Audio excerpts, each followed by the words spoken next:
Hello, welcome to the TAC Professional Development. So to start off this novice training, we're just going to go over what you see on the home screen. So if you'll notice in the top tab bar, you have the home tab, the attendance tab with several drop-down options, gradebook, several options, grade reporting, several options, class management, several options again, and then my school district has this performance tab turned on. Yours may have this turned off, but a lot of other school districts have a discipline tab turned on. So there's no need to have paper discipline slips anymore. You all file it through TAC. So I cannot go in depth in that feature, but that is a feature. So let's just go down what you see whenever you enter in TAC after you log in. So this is my login screen. This is what I go to every single day.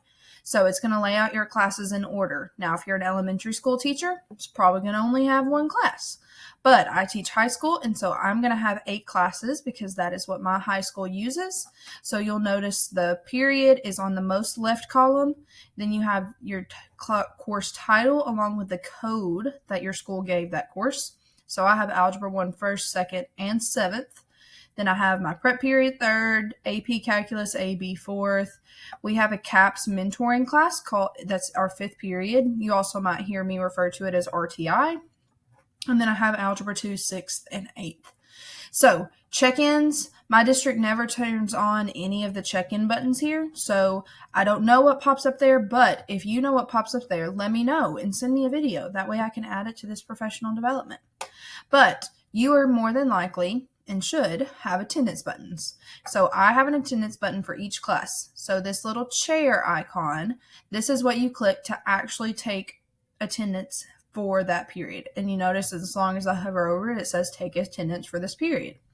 Now my roster icon here, the paper icon, is checked because today is Monday, it's after school, and I did take attendance for first period. So after you take attendance and save it, it will automatically check this icon. Now, however, say you forget to take attendance, but you took a paper note to the office, you can still go in here and just click this paper box, this paper icon, and it will check that you have done attendance just for your brain to know that you've taken care of it. So then once we move to the grade column, you will have a grade book icon. That's what this little composition notebook with a pencil is. So to access this class's grade book, I will click this icon. Then in the center here, you will get your interim progress report icon. So it'll be green.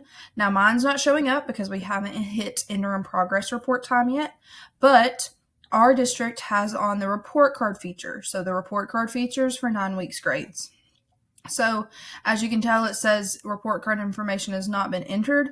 If I want to enter it, I can. So I would click it, but not the purpose of this video. We'll save that for later. So if you scroll on down and you look at news, so your district can choose to push news through this little optional box right here, but I have no news to show. You can also close that box if you just want to clean up some space. And we will go over this later, but any report you run will automatically save itself to this box. So if I click on the name of it, it's going to automatically bring it up, and we will discuss that later. But say you really want to clean it out, you can go down here and select which ones you would like to clean out and hit delete. So that's just a rundown, that's an overview, and the same thing for this reports one. If you don't want to see that, just click the minus button and it'll go away. And I noticed that my background is a different color. We will talk about that in the next video. So if you hit this save button, it's going to be save current settings and restore default settings. So you can look at only marking period 1, marking period 2, just look at today's attendance, just look at your classes because maybe you're added on as a co-teacher of another class. But you can do current RC run, you can do all classes. So my all classes is going to show my prep period. But if I did my classes, it's going to take out my prep period because I don't have any students then. So it just frees it up. And let me add this. The reason my CAP/mentoring class does not have a gradebook or report card icon is because we don't take grades during that period. It truly is an intervention period where students are scheduled every day for different reasons, maybe to make up work, make up a test, but there's no grades given during that period. See you later.